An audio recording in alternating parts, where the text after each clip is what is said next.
এই বাস্তব সংখ্যা সম্বন্ধে আজ আমরা জানব। তাহলে তোমরা জেনেছো ছোট থেকে আজ পর্যন্ত যতগুলো সংখ্যা পড়েছে সমস্তই বাস্তব সংখ্যা, কিন্তু তাদের একটা বিভিন্ন নাম আছে, সেই নামগুলো সম্বন্ধে আমরা প্রথমে জানব। তাহলে প্রথমে দেখো স্বাভাবিক সংখ্যা।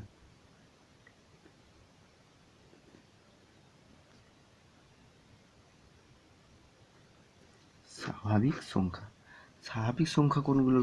অ্যাকচুয়ালি স্বাভাবিক সংখ্যাকে ক্যাপিটাল এন দ্বারা বোঝানো হয়। ক্যাপিটাল এন, স্বাভাবিক সংখ্যার ইংরেজি নাম হচ্ছে ন্যাচারাল নাম্বার, ওই জন্য স্বাভাবিক সংখ্যাকে ক্যাপিটাল এন দ্বারা বোঝানো হয়।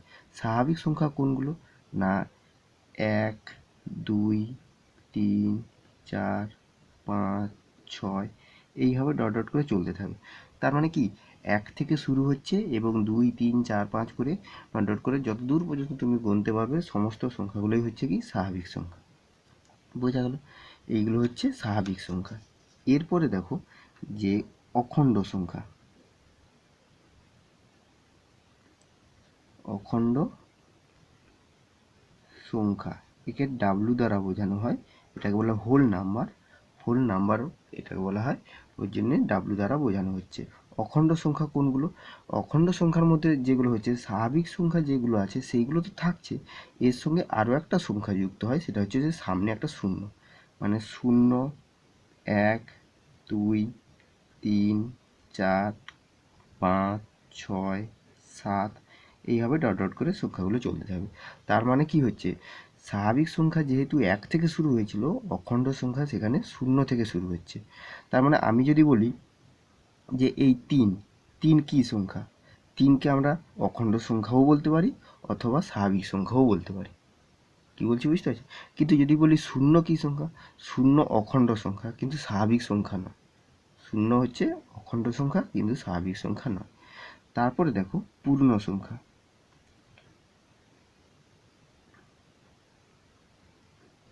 পূর্ণ সংখ্যা, একে জেড দ্বারা বোঝানো হয়, জেড দ্বারা বোঝানো হচ্ছে। পূর্ণ সংখ্যার ঘরে কোনগুলো হচ্ছে? না অখণ্ড সংখ্যার ঘরে যেগুলো হচ্ছে 0, 1, 2, 3, 4 এইগুলো তো হচ্ছে, কিন্তু শূন্যর আগে যে সংখ্যাগুলো থাকে সংখ্যারেখা টানলে কি হয়, -1, -2, -3, -4 এই সমস্ত মাইনাস দিয়ে সংখ্যাগুলোও পূর্ণ সংখ্যার ঘরে থাকে। তার মানে আমরা কেমন লিখতে পারি? 0, 1, 2, 3, 4 ডট ডট করে চলতে থাকলো, আর এদিকে কত -1, -2, -3 এইভাবে ডট ডট করে এদিকেও চলবে। তার মানে কি হচ্ছে, শূন্যর ঘর পূর্ণ সংখ্যার ঘরে 0 সহ 1, 2, 3 যেগুলো অখণ্ড সংখ্যার ঘরে আছে সেইগুলো তো থাকছে, সঙ্গে কত মাইনাস দিয়ে যে ঋণাত্মক সংখ্যাগুলো সেইগুলোও আছে, এবং সেটা ডট ডট করে ইনফিনিটি মানে অসীম পর্যন্ত চলতে থাকবে পূর্ণ সংখ্যা। এবার দেখো এই পূর্ণ সংখ্যার আবার ভাগ আছে। এই যে 0 মিডিলে আছে, 0 থেকে যে ডান দিকের যে সংখ্যাগুলো এইগুলো এইগুলো সব কি প্লাস চিহ্ন, আর 0 থেকে বাম দিকে যে সংখ্যাগুলো গিয়েছে এইগুলো সব কি মাইনাস চিহ্ন। তাহলে এই সংখ্যাগুলোর আগে যেহেতু প্লাস চিহ্ন থাকছে এগুলোকে বলা হয় ধনাত্মক পূর্ণ সংখ্যা। এই পূর্ণ সংখ্যাকে দুভাগে ভাগ করা হচ্ছে, একটা হচ্ছে ধনাত্মক পূর্ণ সংখ্যা। তাহলে ধনাত্মক পূর্ণ সংখ্যা কোনগুলো? না 1, 2, 3, 4, 5 এইভাবে ডট ডট করে চলতে থাকবে। আর ঋণাত্মক পূর্ণ সংখ্যা কোনগুলো? ঋণাত্মক পূর্ণ সংখ্যা, ঋণাত্মক পূর্ণ সংখ্যা হচ্ছে না মাইনাস দিকেরগুলো, মানে -1, -2, -3, -4 ডট ডট করে চলতে থাকবে। এগুলো হচ্ছে ঋণাত্মক পূর্ণ সংখ্যা। এরপরে কি আছে? না মূলদ সংখ্যা। ঠিক আছে, এর আগে আমি মূলদ সংখ্যা আর একটা অমূলদ সংখ্যা আছে সেইগুলো বলার আগে এইখানে এদের কিছু বৈশিষ্ট্যগুলো আমি আগে একটু বলে নিই। দেখো স্বাভাবিক সংখ্যা, এটা 1 নম্বরে ছিল স্বাভাবিক সংখ্যা, 2, 3 নম্বরে আর পূর্ণ সংখ্যা এইগুলো। তাহলে প্রথমে স্বাভাবিক সংখ্যা, এই যে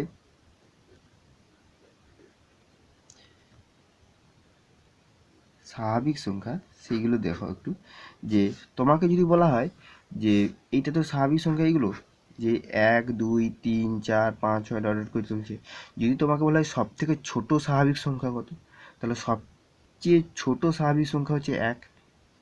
এবার যদি জিজ্ঞাসা করা হয় সবচেয়ে বড় স্বাভাবিক সংখ্যা কত, তাহলে বড় স্বাভাবিক সংখ্যা নির্ণয় করা সম্ভব নয়। কারণ কেউ যদি বড় স্বাভাবিক সংখ্যা 100 বলে, তোমার কোনো বন্ধু বা অন্য কেউ 101 বলতে পারে, 102 বলতে পারে, 103 বলতে পারে, তাহলে সব থেকে বড় যে স্বাভাবিক সংখ্যা সেটা নির্ণয় করা সম্ভব নয়। কিন্তু ছোট স্বাভাবিক সংখ্যা কত? 1। এবার যদি তোমাদের বলা হয় যে যোগ কেমন না, দুটি স্বাভাবিক সংখ্যাকে যোগ করলে সবসময় কি স্বাভাবিক সংখ্যা পাওয়া যাবে, সেটা আমাকে দেখতে হবে। যে কোনো দুটো স্বাভাবিক সংখ্যা ধরো, এইখানে যেগুলো লিখেছি সেইগুলো বাদে তুমি অন্য কিছু ধরতে পারো। এরপরে 6, 7, 8, 9, 10 করে 100, 200 যে কোনো দুটো স্বাভাবিক সংখ্যাকে নাও, নিয়ে তাদের যোগ করো। যোগ করলে যে যোগফলটা পাবো সেটা স্বাভাবিক সংখ্যা হবে কিনা। আমি যেমন ধরছি, ধরো 25 একটা স্বাভাবিক সংখ্যা ধরলাম, একটা 23 ধরলাম, আর একটা হচ্ছে 25 ধরলাম। তাহলে 23ও একটা স্বাভাবিক সংখ্যা, 25ও একটা স্বাভাবিক সংখ্যা, কিন্তু তাদেরকে আমি যখন যোগ করছি 23 আর 25 যোগ করলে কত হচ্ছে? 48। 23, 25 যোগ করলে 48, তাহলে 48ও কি হচ্ছে? একটা স্বাভাবিক সংখ্যা। স্বাভাবিক সংখ্যা। তার মানে কি হচ্ছে, যখন আমি দুটি স্বাভাবিক সংখ্যাকে যোগ করছি যোগফল সবসময় স্বাভাবিক সংখ্যা পাওয়া যায়। তাহলে তোমাদের প্রশ্ন করা হয় যে দুটি স্বাভাবিক সংখ্যার যোগফল সর্বদা স্বাভাবিক সংখ্যা, তোমরা বলবে হ্যাঁ, দুটি স্বাভাবিক সংখ্যার যোগফল সর্বদা স্বাভাবিক সংখ্যা। এবার দেখি বিয়োগফল। বিয়োগ, ধরো দুটো স্বাভাবিক সংখ্যাকে আমি বিয়োগ করছি, ধরো এই দুটোই স্বাভাবিক সংখ্যা ধরছি, 23 মাইনাস 25, তাহলে 23ও একটা স্বাভাবিক সংখ্যা, 25ও একটা স্বাভাবিক সংখ্যা। যখন এদেরকে আমি বিয়োগ করছি 23 মাইনাস 25, তখন বিয়োগ করলে কত হয়? -2 হয়। বিয়োগ করলে -2 হয়। এটা কি স্বাভাবিক সংখ্যা? এটা স্বাভাবিক সংখ্যা নয়, এটা হচ্ছে স্বাভাবিক সংখ্যা নয়। কিন্তু আমি যদি উল্টে বিয়োগ করতি, মানে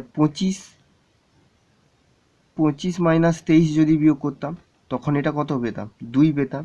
তাহলে 2 হচ্ছে স্বাভাবিক সংখ্যা, কারণ দেখো 2 এর ঘরে যে 2 স্বাভাবিক সংখ্যার ঘরে আছে, তার মানে এইটা তখন স্বাভাবিক সংখ্যা হচ্ছে। স্বাভাবিক সংখ্যা। তার মানে যখন স্বাভাবিক সংখ্যাকে বিয়োগ করছি, কিছু ক্ষেত্রে স্বাভাবিক সংখ্যা পাচ্ছি, আবার কিছু ক্ষেত্রে স্বাভাবিক সংখ্যা পাচ্ছি না। তাহলে কি আমি বলতে পারি যে দুটি স্বাভাবিক সংখ্যার বিয়োগফল সর্বদা স্বাভাবিক সংখ্যা হবে? হবে না। কারণ তাহলে এরকম প্রশ্ন তোমাদের থাকে যে দুটি স্বাভাবিক সংখ্যার বিয়োগফল সর্বদা কি স্বাভাবিক সংখ্যা? তোমরা বলবে যে সর্বদা স্বাভাবিক সংখ্যা নয়, কিছু ক্ষেত্রে স্বাভাবিক সংখ্যা হয়, আবার কিছু ক্ষেত্রে স্বাভাবিক সংখ্যা হয় না। তাহলে সর্বদা বলা যাবে না, সর্বদা স্বাভাবিক সংখ্যা নয়। হলো। এবার গুণফল। গুণ, ধরো গুণ দুটো স্বাভাবিক সংখ্যা, এই দুটোই স্বাভাবিক সংখ্যা ধরছি, একটা ছোট ধরি, ধরো 5 গুণিতক 12, তাহলে 5 একটা স্বাভাবিক সংখ্যা, 12 একটা স্বাভাবিক সংখ্যা। যখন আমি এদের গুণ করছি 5 গুণিতক 12 মানে 60, তাহলে 60ও কি হচ্ছে? একটা স্বাভাবিক সংখ্যা। তার মানে দুটো স্বাভাবিক সংখ্যার গুণফল সর্বদা আমরা স্বাভাবিক সংখ্যা পাবো। বোঝা গেল? এবার যদি বলি ভাগ। ভাগ, ধরো আমি বললাম যে 4 ভাজিতক 2, তাহলে 4কে 2 দিয়ে ভাগ করলে কত হবে? 2, তাহলে এটা স্বাভাবিক সংখ্যা হচ্ছে। যদি আমি উল্টোটা ভাগ করতাম, 2 ভাজিতক 4, 2 ভাজিতক 4 মানে কত? মানে 2/4, কাটাকাটি করলে 1/2, তাহলে এই যে 1/2 হচ্ছে ভগ্নাংশ থেকে যাচ্ছে, এটা কি স্বাভাবিক সংখ্যার ঘরে হচ্ছে? স্বাভাবিক সংখ্যাগুলো কি সংখ্যা? না 1, 2, 3, 4, 5, 6 এই ধরনের সংখ্যাগুলো, কিন্তু এখানে যে এটা পাচ্ছি সেগুলো হচ্ছে ভগ্নাংশ পেয়ে যাচ্ছি। তাহলে এটা স্বাভাবিক সংখ্যা, স্বাভাবিক সংখ্যা নয়। তার মানে যখন আমি দুটি স্বাভাবিক সংখ্যাকে ভাগ করছি সর্বদা স্বাভাবিক সংখ্যা পাচ্ছি না। বোঝা গেল? তাহলে কি কি পেলাম? যে যোগের ক্ষেত্রে সবসময় স্বাভাবিক সংখ্যা পাচ্ছি, গুণের ক্ষেত্রে সবসময় স্বাভাবিক সংখ্যা পাচ্ছি, কিন্তু বিয়োগের ক্ষেত্রে সর্বদা স্বাভাবিক সংখ্যা হচ্ছে না, আর ভাগের ক্ষেত্রে সর্বদা স্বাভাবিক সংখ্যা হচ্ছে না। তাহলে এই স্বাভাবিক সংখ্যার এই বৈশিষ্ট্যগুলো বোঝা গেলো। আর সব থেকে ছোট স্বাভাবিক সংখ্যা কত হচ্ছে? 1। এবার দেখো অখণ্ড সংখ্যা। অখণ্ড সংখ্যার ক্ষেত্রেও একই রকম যোগ বিয়োগ গুণ ভাগ। অখণ্ড সংখ্যার ক্ষেত্রে যখন আমরা যোগ করব, যে কোনো দুটো অখণ্ড সংখ্যা নিয়ে যোগ করলে সবসময় অখণ্ড সংখ্যা পাওয়া যাবে। তোমরা নিজেরা বাড়িতে প্র্যাকটিস করতে পারো, দেখতে পারো যে কোনো উদাহরণ নিয়ে। এবার যখন বিয়োগ করছি, বিয়োগের ক্ষেত্রেও সেই একই রকম কত নেগেটিভ চলে আসবে, মানে মাইনাস চলে আসবে। আর অখণ্ড সংখ্যার ঘরে তো মাইনাস নেই, তাই সর্বদা মানে বিয়োগটা সর্বদা স্বাভাবিক অখণ্ড সংখ্যা হবে না। বোঝা গেল অখণ্ড সংখ্যার ক্ষেত্রে। এবার গুণের ক্ষেত্রে যে কোনো দুটো অখণ্ড সংখ্যা নিয়ে গুণ করো, গুণ করলে সর্বদা অখণ্ড সংখ্যা পাবো। কিন্তু যখন ভাগ করব, সেই ভাগের ক্ষেত্রে কি হচ্ছে, সেই ভগ্নাংশ চলে আসবে, আর ভগ্নাংশ চলে এলে তখন আমরা কি বলতে পারি যে অখণ্ড সংখ্যা হয় না। তাহলে সর্বদা অখণ্ড সংখ্যা মানে স্বাভাবিক সংখ্যার ক্ষেত্রে যা হচ্ছে অখণ্ড সংখ্যার ক্ষেত্রেও একই হয়ে যায়। ঠিক আছে, এবার পূর্ণ সংখ্যা দেখি। পূর্ণ সংখ্যার ক্ষেত্রে কি হয়, যে কোনো দুটি পূর্ণ সংখ্যা নিয়ে যদি আমরা যোগ করি সর্বদা পূর্ণ সংখ্যা পাবো। এবার বিয়োগ করলেও পূর্ণ সংখ্যা পাবো, কারণ যখন আমরা বিয়োগ করছি তখন তো আমরা ঋণাত্মক মান পাচ্ছি, আর ঋণাত্মক মানটাই তো পূর্ণ সংখ্যার ঘরে থাকে। যে মাইনাস দিয়ে সংখ্যাগুলো এগুলো পূর্ণ সংখ্যার ঘরে আছে, তার মানে যে কোনো দুটো পূর্ণ সংখ্যা নিয়ে বিয়োগ করলে আমরা সর্বদাই পূর্ণ সংখ্যা হবে। বোঝা গেল, মানে এই ক্ষেত্রে আমি যদি এই উদাহরণটা ধরি, 2ও পূর্ণ সংখ্যা, -2ও পূর্ণ সংখ্যা, তাহলে সর্বদা পূর্ণ সংখ্যা হচ্ছে। বোঝা গেল। এবার হচ্ছে গুণের ক্ষেত্রেও সেই সর্বদা পূর্ণ সংখ্যা পাবো, গুণ করলে সর্বদা পূর্ণ সংখ্যা পাবো, কিন্তু ভাগ করলে সর্বদা পূর্ণ সংখ্যা পাবো না, কারণ ভাগের ক্ষেত্রে যখন ভগ্নাংশ পাবো সেই ভগ্নাংশ তো পূর্ণ সংখ্যার ঘরে হয় না। তাহলে শুধু পূর্ণ সংখ্যার ক্ষেত্রে ভাগটা মেনে চলে না, কিন্তু যোগ বিয়োগ গুণ সর্বদা মেনে চলে। বোঝা গেল। আর একটা তোমাদের যদি প্রশ্ন করা হয় যে যদি বলা হয় যে শূন্য কি সংখ্যা, তাহলে শূন্যকে তো আমরা প্লাসের ঘরেও লিখছি না, আবার শূন্যকে মাইনাসের ঘরেও লিখছি না, তাহলে শূন্য কি সংখ্যা? যদি তোমাদের এরকম প্রশ্ন থাকে যে শূন্য কি সংখ্যা, শূন্য কি সংখ্যা, তখন কি বলবে? তার মানে কি হচ্ছে, শূন্যকে আমরা কার ঘরে দেখছি? শূন্যকে অখণ্ড সংখ্যার ঘরে লেখা হচ্ছে, কিন্তু তারপরে আমরা শূন্যকে কার ঘরে লিখছি? পূর্ণ সংখ্যার ঘরে লিখছি। তাই আমরা কি লিখতে পারি যে শূন্য হলো পূর্ণ সংখ্যা, শূন্য হলো পূর্ণ সংখ্যা যা ধনাত্মক ও ঋণাত্মক পূর্ণ সংখ্যা নয়। শূন্য একটি পূর্ণ সংখ্যা বলবো, কিন্তু যা ধনাত্মক ও ঋণাত্মক পূর্ণ সংখ্যা নয়। ধনাত্মক ও ঋণাত্মক পূর্ণ সংখ্যা নয়, মানে ধনাত্মকও হবে না আবার ঋণাত্মকও হবে না। বোঝা গেল। এইরকম ছোট ছোট কোশ্চেন থাকতে পারে। এবার তোমাদেরকে যদি জিজ্ঞাসা করা হয় সবচেয়ে ছোট পূর্ণ সংখ্যা কত, সবচেয়ে ছোট পূর্ণ সংখ্যা কি পাবো? কারণ -1 ছোট, -2 ছোট, তার থেকে ছোট, -3 তার থেকে আরও ছোট, -4 আরও ছোট, এইভাবে চলতে থাকবে, কিন্তু সব থেকে ছোটোটা পাওয়া যাবে না। একই রকম সবচেয়ে বড় পূর্ণ সংখ্যা কত, কারণ এইভাবে 1 2 3 4 5 6 করে বাড়তে বাড়তে আরও বাড়তে থাকবে, তাহলে বড়ও পাওয়া যাবে না ছোটও পাওয়া যাবে না। মানে পূর্ণ সংখ্যার ক্ষেত্রে ছোট পূর্ণ সংখ্যা পাওয়া যাবে না, আবার বড় পূর্ণ সংখ্যাও পাওয়া যাবে না। বোঝা গেল। এগুলো হচ্ছে পূর্ণ সংখ্যা। এবার হচ্ছে মূলদ সংখ্যা। মূলদ সংখ্যা, মূলদ সংখ্যাগুলো আমরা পড়বো কোন সংখ্যাগুলো, যেগুলো আমরা বললাম যে ভগ্নাংশ আকারে। তাহলে মূলদ সংখ্যা আগে বলে যে সকল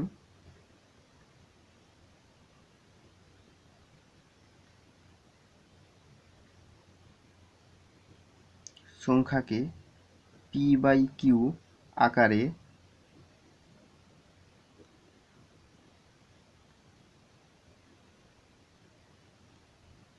প্রকাশ করা যায়, যেখানে p এবং q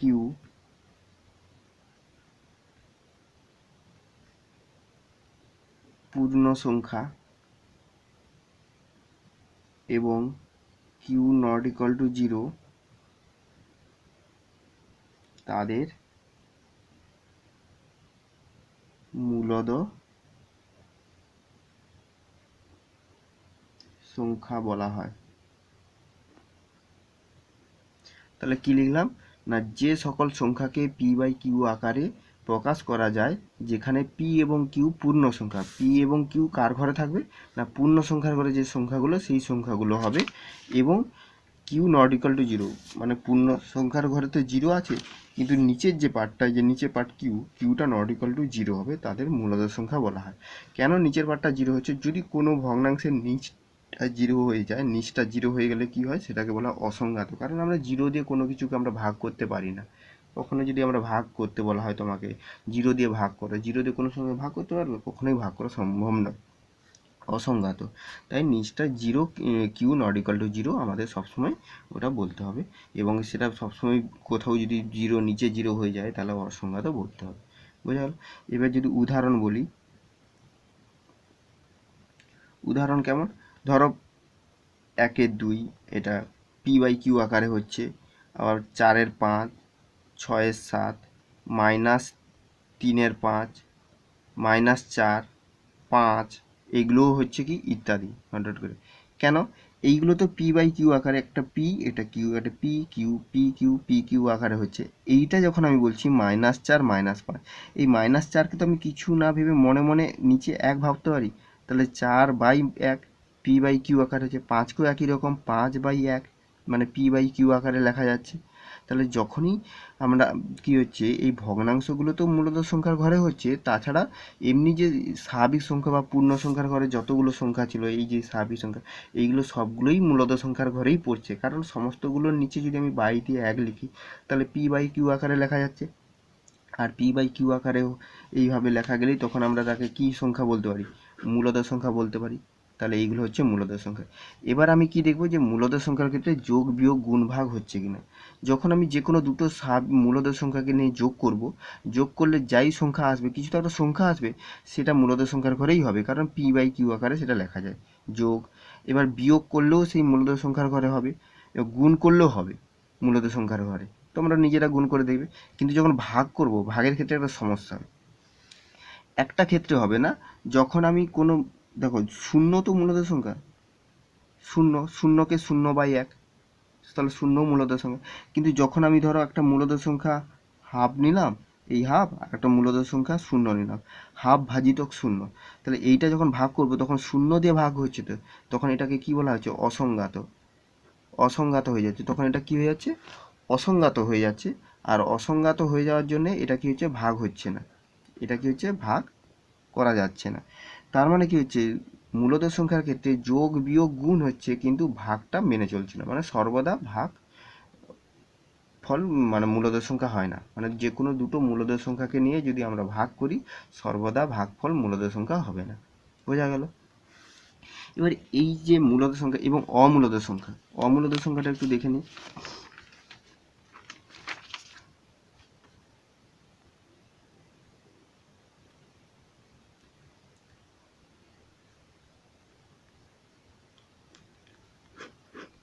অমূলদ সংখ্যা কি না, যে সকল সংখ্যাকে, একই সংখ্যা হবে, যে সকল সংখ্যাকে p/q আকারে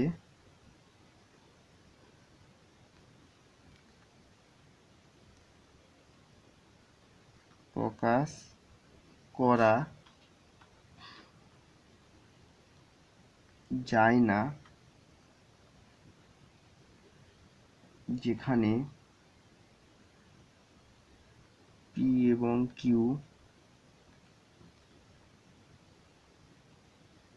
পূর্ণ সংখ্যা এবং q নট ইকাল টু 0,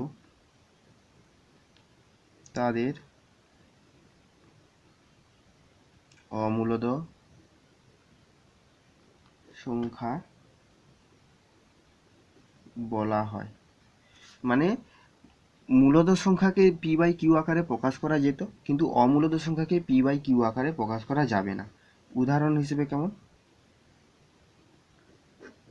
উদাহরণ হচ্ছে ধরো √2, √3, √5, √7, এইগুলো। আবার ডট ডট করে বললাম, আবার ধরো এই ধরনের সংখ্যা, ধরো 0.0110111011101110 ডট ডট করে, এই যে ধরনের সংখ্যা, এই যে এইভাবে বেড়ে যাচ্ছে, এই ধরনের সংখ্যাগুলোকে অমূলদ সংখ্যা বলা হয়। তাহলে বোঝা গেল?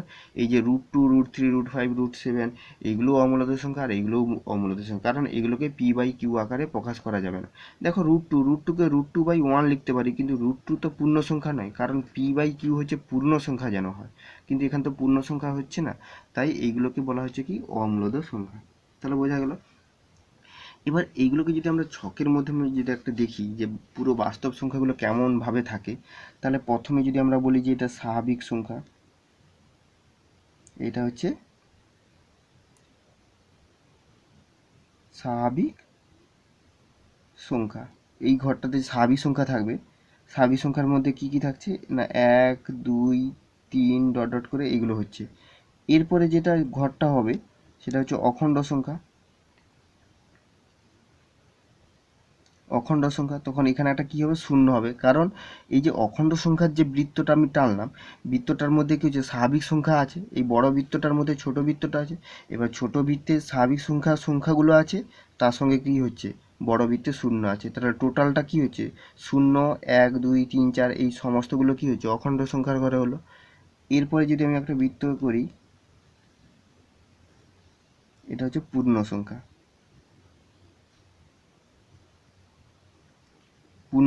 পূর্ণ সংখ্যার যে বড় বৃত্তটা তার মধ্যে এই দুটো বৃত্ত হচ্ছে, দুটো বৃত্তের মধ্যে 1 2 3 আর 0 আছে। তাহলে এইখানে আমি কোন সংখ্যাগুলো -1 -2 -3 -4 এইভাবে সংখ্যাগুলো আমরা লিখে দিতে পারি। তাহলে পূর্ণ সংখ্যার মধ্যে পুরো সমস্তগুলো হচ্ছে 1 2 3 এগুলোও বোঝাচ্ছে, 0 বোঝাচ্ছে, আবার -1 এইগুলো। এবার মূলদ সংখ্যা।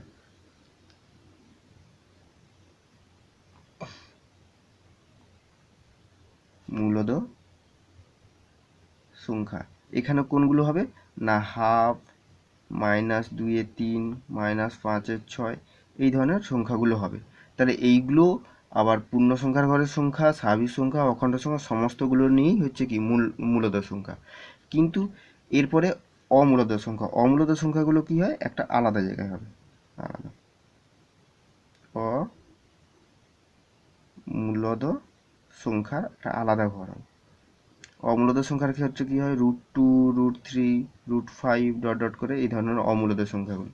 আর সমস্তগুলো কি হচ্ছে মূলদ সংখ্যা, এই যে মূলদ সংখ্যার ঘর প্লাস অমূলদ সংখ্যা এই সমস্তটাকে নিয়ে কি হচ্ছে বাস্তব সংখ্যা।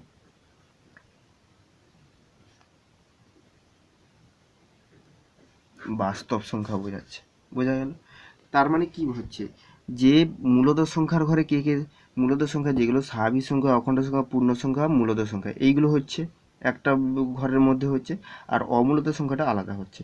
এবার এই দুটো মূলদ সংখ্যা আর অমূলদ সংখ্যা এই দুটোকে একসঙ্গে নিয়ে কি হচ্ছে স্বাভাবিক সংখ্যা, স্বাভাবিক সংখ্যা না বাস্তব সংখ্যা হচ্ছে। তাহলে বোঝা গেল বাস্তব সংখ্যার মধ্যে কী কী সংখ্যাগুলো হচ্ছে। এবার তোমাদের বইয়ে কয়েকটা অঙ্ক আছে, কোষে দেখি 1.1-এ একটু আলোচনা করব। তাহলে প্রথমে দেখো যে মূলদ সংখ্যা কাকে বলে লিখি, এটা তো আমি লিখেই দিলাম যে মূলদ সংখ্যা কাকে বলে লিখি। আর চারটি মূলদ সংখ্যা লিখতে হবে, যে কোনো চারটি মূলদ সংখ্যা তোমরা লিখতে পারবে, বোঝা গেল একের দাগ। এবার দুইয়ের দাগে দেখো শূন্য কি মূলদ সংখ্যা, হ্যাঁ শূন্য তো মূলদ সংখ্যা, কারণ শূন্যকে p/q, যেখানে p ও q পূর্ণ সংখ্যা এবং q ≠ 0 ও p ও q এর মধ্যে এক ছাড়া কোনো সাধারণ উৎপাদক না থাকে আকারে প্রকাশ করি। এই দেখো শূন্য প্রকাশ করেছিলাম, দুইয়ের দাগেটা দেখো কোষে দেখি 1.1 দুইয়ের দাগে। তাহলে শূন্যকে আমরা কেমন লিখতে, শূন্য ইকুয়ালস টু কত 0/1। তাহলে শূন্যকে কি লিখলাম 0 ইকুয়ালস টু 0/1। তাহলে p/q এইটা হচ্ছে p, এইটা হচ্ছে কি p, আর এটা হচ্ছে q, p/q আকারে লিখলাম। আর পিও কি হচ্ছে এটা পূর্ণ সংখ্যা, 0 পূর্ণ সংখ্যা, কিউ হচ্ছে কি 1 পূর্ণ সংখ্যা। তাহলে যে এখানে আমার প্রশ্ন বলেছিল যে p/q আকারে প্রকাশ করতে এবং এদের মধ্যে এক ছাড়া কোনো সাধারণ উৎপাদক যেন না থাকে, এদের মধ্যে এক ছাড়া কোনো সাধারণ উৎপাদক রাখা যাবে না। তাহলে এদের মধ্যে কি হচ্ছে এক ছাড়া কোনো সাধারণ উৎপাদক নেই। এবার এই একের জায়গায় আমি দুইও লিখতে, না শূন্যের নিচে এটা তো আমি 2 লিখতে পারি, হ্যাঁ 2ও লিখতে পারি, 3 লিখতে পারি, 4 লিখতে পারি, যাই লিখি না কেন সব সময় ভাগফলটা কী হবে শূন্য হবে। তাহলে এই শূন্যকে আমি 0/2ও লিখতে পারি, আর শূন্যকে কত 0/3 লিখতে পারি। তাই আমি এটা কি লিখে দিচ্ছি যে 0 ইকুয়ালস টু 0/ ধরো এ। এবার এ কি না, যেখানে এ হলো কি পূর্ণ সংখ্যা, এ হলো শূন্য ছাড়া পূর্ণ সংখ্যা, মানে শূন্য বাদে 1 2 3 -1 -2 -3 এই আকারে আমরা লিখতে পারি। তাহলে এইটাই আমরা লেখা হলো, যেখানে পি বাই কিউ আকারে লেখা হলো। তাহলে এটাই আমার বলেছিল শূন্য কি মূলত সংখ্যা। তাহলে আমি এখানে কি লিখব, যে শূন্য হলো মূলদ সংখ্যা। এখানে আমরা জিজ্ঞাসা করেছি যে শূন্য কি মূলদ সংখ্যা, একে পি বাই কিউ আকারে 1 ছাড়া কোনো সাধারণ উৎপাদক না থাকে। দেখো এদের মধ্যে কি 1 ছাড়া কোনো সাধারণ উৎপাদক নেই। শূন্য আর যে কোনো সংখ্যা আমি ধরি না কেন, তাদের মধ্যে আমরা 1 ছাড়া কোনো সাধারণ উৎপাদক নেই, তাই শূন্য হলো মূলদ সংখ্যা। এইভাবে লিখে দিবে শর্ট কোর্সে। এরপর দেখো 3-এর দাগে কি বলেছে, যে নিচের মূলদ সংখ্যাগুলি সংখ্যা রেখায় স্থাপন করি। এইগুলোকে সংখ্যা রেখায় স্থাপন করতে হবে। প্রথমে 7 আছে, -4, 3-এর 5, 9-এর 2, 2-এর 9, 11, এগুলো পরপর আছে। দেখা যাক এগুলো সংখ্যা রেখায় কেমন স্থাপন করা যায়।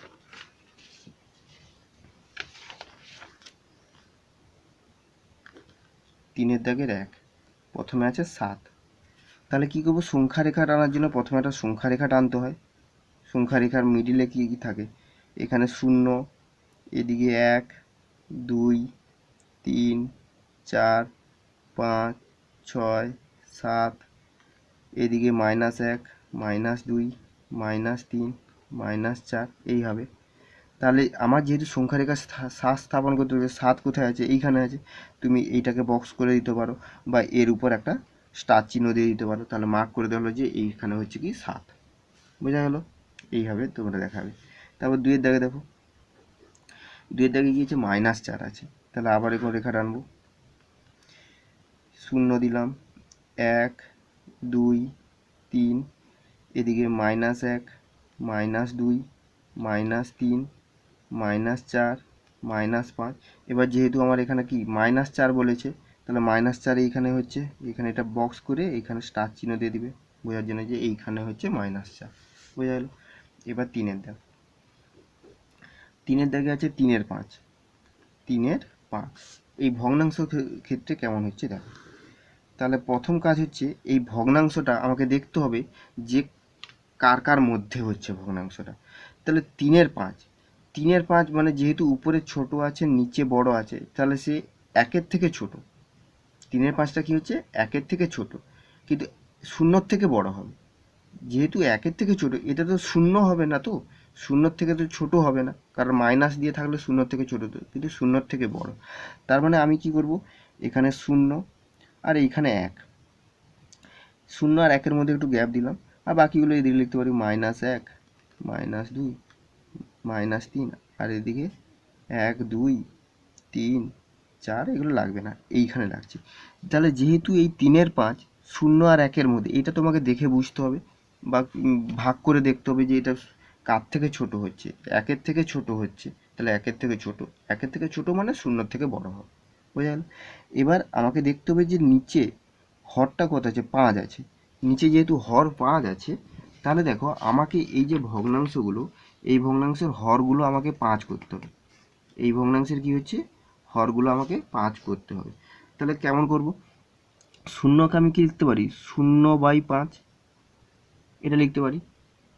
হ্যাঁ, আর 1কে কত লিখতে পারি, 1কে আমি 5/5 লিখতে পারি। 5কে 5 দিয়ে ভাগ করলে 1 হয়, তাহলে এর ঠিক নিচটাতে সমান চিহ্ন দিয়ে 5/5 এখানে। তাহলে এখানে দেখো এর পরেরটা কত, 0/5, তারপরের সংখ্যাটা কত হবে, 1/5, তারপরের সংখ্যাটা 2/5, তারপরেরটা 3/5, তারপরেরটা 4/5, তারপরেরটা এইটা 5/5। দেখো কি করলাম, আমার এখানে হরে 5 ছিল, তাহলে প্রথমে আমি দেখলাম যে এটা 0 আর 1-এর মধ্যে। তাহলে 0 আর 1-এর মধ্যে আমি একটু জায়গাটা আমি একটু বড় করে ছেড়ে নিলাম। এরপরে আমাকে দেখতে হবে যে নিচে কত আছে, 5 আছে। তাহলে নিচে 5 থাকে মানে 0কে আমরা কত লিখতে পারি, 0/5। 0কে 0/5 মানেই তো 0। এবার 1কেও আমরা নিচে যেহেতু 5 করব, তাহলে এটাকে কত, 5/5 লিখলাম। এরপর দেখো এরপরে কটা ভাগ হচ্ছে না, 0/5, এটা 5/5, তার মানে 4টা ভাগ হবে, 1 2 3 4। তাহলে এর পরেরটা কত, এটা যদি 0/5 হয় পরেরটা 1/5 হবে, তারপরেরটা 2/5 হবে, তারপরেরটা 3/5 হবে, তারপরটা 4/5 হবে, তারপরটা 5/5, আর 5/5 মানে 1। এবার আমাকে বলেছে 3/5, 3/5 এইখানে হচ্ছে, তাহলে এইটাকে আমি বক্স করব, বক্স করে এইখানে তুমি স্টার চিহ্ন দিয়ে দেবো, তাহলে এটা হচ্ছে 3/5। বোঝা গেল? দেখো আমি আর একটা করছি, আর একটা করলে বুঝতে পারবে। চারেরটা, চারেরটা কি আছে, 9/2, চারেরটা আছে 9/2, এটা দেখা যাক। তাহলে 9/2 এটা কার ঘরে হচ্ছে সেটা আমাকে দেখতে হবে। 9কে আমি 2 দিয়ে যদি ভাগ করি, 2 4 8 1, তাহলে 4×1=2, মানে 4-এর থেকে বড়। 4×1=2 মানে 4×1=2 মানে কি 4-এর থেকে বড়। তাহলে যেহেতু এটা 4-এর থেকে বড় হচ্ছে, তাহলে আমি এখানে 0 দিলাম, এখানে -1 -2 -3, এগুলো লাগবে না, এগুলোই দিয়ে দিই। তারপরে এটা 1, এটা 2 3 4, 4-এর থেকে বড় আর 5-এর থেকে ছোট। 4 আর 5-এর মধ্যে একটু জায়গা দিলাম, তারপরে 6 করে দিলাম, 7 করে দিলাম, এবং তীর চিহ্ন দিয়ে দিলাম। এবার দেখো আমার এখানে কত, 9/2 তো, 9/2, তাহলে আমার এখানে 4 আছে, নিচে আমাকে 2 করতে হবে, এখানে 5 আছে, এখানেও সমান চিহ্ন দিয়ে নিচে আমাকে 2 লিখতে হবে। তাহলে যেহেতু নিচে 2 আছে আর উপরে 9 আছে, 9/2, তাই তো। আর এখানে আমার হিসাব অনুযায়ী পেলাম এখানে 4 আর 5-এর মধ্যে সংখ্যা হচ্ছে, তাহলে 4 করতে গেলে এখানে কত করতে হবে, 8 করতে হবে। কারণ যেহেতু আমার নিচে 2 আছে, সবসময় নিচে আমার 2 লিখে দিলাম। এবার এখানে যে সংখ্যাটা আছে সেই সংখ্যাটা করার জন্য উপরে কত, 8 করতে হবে। আর এখানে কত আছে, 5 আছে, তার মানে উপরে আমাকে কত করতে হবে, 10 করতে হবে।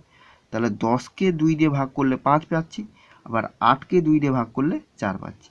তাহলে এই 4কে আমি কি লিখলাম, 8/2, 5কে লিখলাম 10/2, তাহলে 8/2 এর পরের সংখ্যা কত, 9/2, তারপর 10/2, তাহলে এর মাঝে একটাই সংখ্যা হবে, সেটা কত হচ্ছে, 9/2। কারণ 8/2, তারপরটা 9/2, তারপরে দেখো 10/2, আর এটা 9/2 পেলাম, তাই এটা বক্স করলাম, আর এখানে স্টার চিহ্ন দিয়ে দিলাম। বোঝা গেল? এরপরে দেখো 5-এরটা, 5-এরটা কি আছে, 2/9, 2/9 যেহেতু আছে, তাহলে উপরে ছোট নিচে বড়, তার মানে 1-এর থেকে ছোট। তার মানে এখানে 0, এখানে 1, এখানে -1 -2 -3, আর 0 আর 1-এর মধ্যে আমি একটু জায়গা ছাড়লাম, 2 3, এরকম তীর চিহ্ন দিয়ে দিলাম। এবার যেহেতু 9 আছে, তাহলে এই 0 আর এই 1, এর নিচে আমি কি 9 লিখলাম, এর নিচে 9 লিখলাম, কারণ 9 9 আছে বলে। এবার এখানে 0 করতে গেলে উপরে 0 দিতে হবে, এখানে যেহেতু 1 করতে হবে, তাহলে উপরে কত দিতে হবে, 9 দিতে হবে। 9 9 ভাগ করলেই 1 হচ্ছে। এরপরের কটা, 0/9 হলো, তারপরে পার্টটা কত হবে, 1/9, 1/9, তারপরেরটা 2/9, তারপরে 3/9, তারপর 4/9, তারপরে 5/9, তারপরে 6/9, তারপরে 7/9, তারপরে 8/9, তারপরটা 9/9। বোঝা গেল? আমার এখানে আরও একটু জায়গাটা ছাড়লে একটু ভালো হতো, দেখতে সুবিধা হতো। তাহলে আমার 2/9 কোথায় হয়েছে, 2/9 এইখানে, এইখানে আমি এরকম বক্স করবো, 2/9, এরকম স্টার চিহ্ন দিয়ে দেবো। বোঝা গেল? এইভাবে। এরপরে দেখো 6-এরটা, 11/5, কত আছে, 11/5, তাহলে আমি ভাগ করে দেখে নেব, 5 2 10 1, মানে 1 মানে 2-এর থেকে বড়। তাহলে আমি কি করব, এরকম করে এখানে 0, এখানে 1, এখানে 2, আর এখানে একটু জায়গা ছেড়ে 3 4 5, তীর চিহ্ন, এদিকে -1 -2 -3, এবং তীর চিহ্ন। এবার দেখো যেহেতু 5 আছে, তাহলে 2 আর 3-এর মধ্যে, 2-এর নিচে সমান চিহ্ন দিলাম, 3-এর নিচে সমান চিহ্ন দিলাম, নিচে কত, 5 লিখলাম, নিচে এখানে 5 লিখলাম। এবার এখানে 2 হচ্ছে, 2 করার জন্য 5 যেহেতু আছে, উপরে কত দিতে হবে, 10 দিতে হবে, তবে ভাগ করলে 2 হয়। আর এখানে তাহলে উপরে কত দিতে হবে, 15 দিলে 5 3 15, তাহলে 3 পাচ্ছি। এবার 10/15, তারপরেরটা কত, 11 না 10/5, তারপরটা 11/5, তারপরটা কত, 12/5, তারপরে 13/5, তারপরে 14/5, তারপরে 15/5, এই যে হয়ে গেল। তাহলে 11/5 যেখানে আছে সেখানে আমি বক্স করলাম, স্টার চিহ্ন দিয়ে দিলাম। বোঝা গেল? এটা হলো। আর লাস্টে কত আছে? 7-এরটা -13/4, -13/4। তাহলে এটা কি করব? তাহলে এটা আমি একটু ভাগ করে লিখি। 13/4, 4 3-এ 12, 1, 3 পূর্ণ 1/4। তাহলে দেখো এই যে মাইনাস দিকে আছে, তার মানে এখানে ধরো আমি এটা 0 দিলাম, এটা -1, এটা যেহেতু মাইনাস, তাহলে ভাগ করলে কত? -3 পূর্ণ 1/4, -3 পূর্ণ যেহেতু 1/4, তাহলে -3 পূর্ণ 1/4 কোথায় হচ্ছে? -1, -2, -3, -3 পূর্ণ 1/4 মানে 3-এর থেকে ছোট, 3-এর থেকে ছোট মানে -3 আর -4-এর ঠিক হচ্ছে কি মাঝে, -5 এদিকে আর এদিকে 1 2 3 এইভাবে। এবার দেখো তাহলে -3 আর -4-এর মাঝে যেহেতু, তাহলে এখানে দেখো নিচে 4 আছে, তাহলে নিচে আমাকে 4 করতে হবে, এখানেও নিচে 4 আছে, নিচে 4 করতে হবে। তাহলে এখানে যেহেতু 4 করবো, তাহলে উপরে আমাকে কত করতে হবে? 4 করতে হলে 4 4-এ 16 হয়, তাহলে উপরে আমার 16 করতে হবে। 16 করলে 4 আর মাইনাস থাকার জন্য আমাকে এটা মাইনাস দিতে হবে। আর এখানে 3 আছে, তাহলে উপরে আমাকে কত দিতে হবে? 4 3-এ 12, তাহলে উপরে যদি আমি 12 দিই তাহলে 3 পেয়ে যাচ্ছি, আর মাইনাস থাকার জন্য আমাকে মাইনাস দিতে হচ্ছে। তাহলে হলো এর আগেরটা কত হবে? ধর আমি এদিক থেকেও লিখতে পারি, এদিক থেকেও। এটা যদি আমি বলি -16/4, তার আগেরটা কত হবে? 15/4 হবে, -15/4। বা এদিকেও যদি লিখি -12/4, তাহলে তারপরটা কত হবে? -13/4, তারপরেরটা -14/4, তারপরেরটা -15/4, তারপরটা -16/4। বোঝা গেল? এইভাবে বাড়তে থাকে। তার মানে দেখো -13/4, তাহলে -13/4 এইখানে এরকম বক্স করে দিলাম আর এখানে স্টার দিয়ে দিলাম। তাহলে এইভাবে তোমরা নিজেরা বাড়িতে করবে। বোঝা গেল? আশা করি বুঝতে পারলে যতটা পর্যন্ত হলো। তারপরে 4-এর দাগের থেকে নেক্সট ভিডিওতে আমরা 4 5 6 এই অঙ্কগুলো নিয়ে আমরা সব আলোচনা করব। বাড়িতে তোমরা এই অঙ্কগুলো ভালো করে প্র্যাকটিস করবে, আর যেগুলো বোঝালাম ভিডিওটা ভালোভাবে দেখলে আবার বুঝতে পারবে। ঠিক আছে।